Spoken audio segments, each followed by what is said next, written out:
I wish I had never opened that box. I wish I had never seen what was inside. It started as something small, something innocent.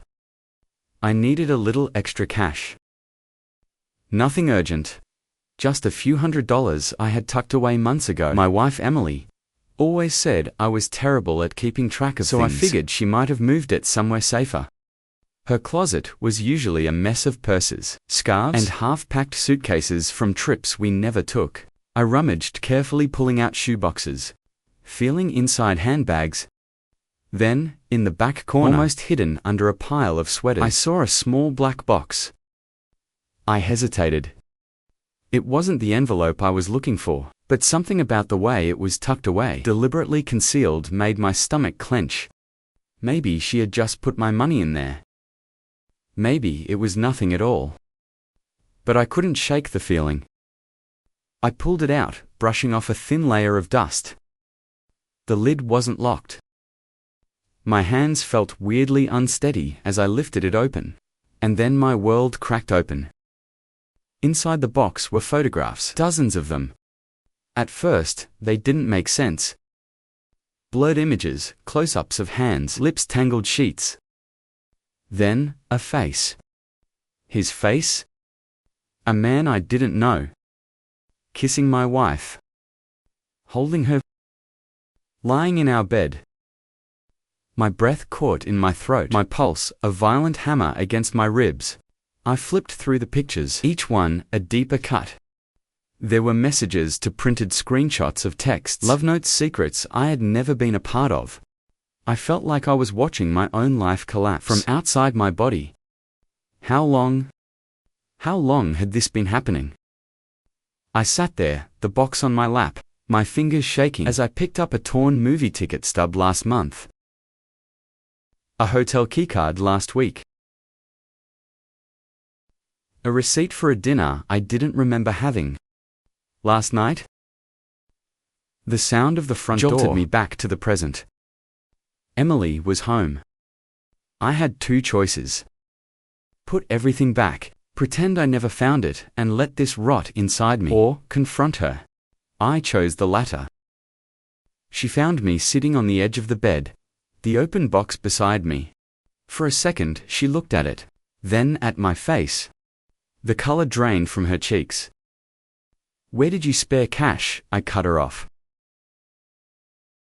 My voice was hollow. I was looking for my spare cash.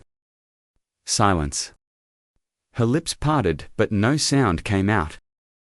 And then, just like that, the mask slipped. "I can explain," she whispered. Explain. Explain what? That she had built a second life behind my back. That while I kissed her goodbye in the mornings, she was saving her smiles for someone else. Something inside me snapped. "You don't need to explain," I said, standing up. "The pictures do that just fine." She started crying, but I didn't care. For the first time in years, I felt something other than love for her. I felt disgust. She reached for my hand, but I pulled away. "Who is he?" I demanded. She didn't answer right away. I could see the war in her eyes. Lie, or tell the truth. When she finally spoke, it was worse than I had imagined. "It's not just one person." I actually laughed. A bitter, humorless sound.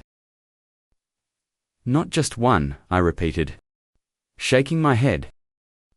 "Jesus, Emily." She broke down, then sobbing into her hands. "I never meant to hurt you." I wanted to believe that. I wanted to hold on to something, some small shred of the woman I thought I knew, but all I could see were the photographs. The evidence of every lie, every betrayal. I didn't yell. I didn't throw anything. I just stood there looking at the stranger I had been married to for 5 years. Finally, I said, "I need you to leave." Her head snapped up. "What?" "I need you out of this house. Out of my life." She begged. She pleaded. She swore she'd change. But nothing she said could erase the proof in that box. By morning, she was gone. And me.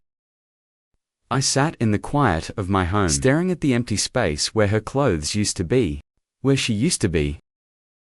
And for the first time in a long time, I felt free.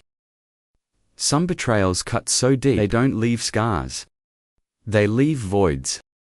And sometimes the only way to heal is to walk away.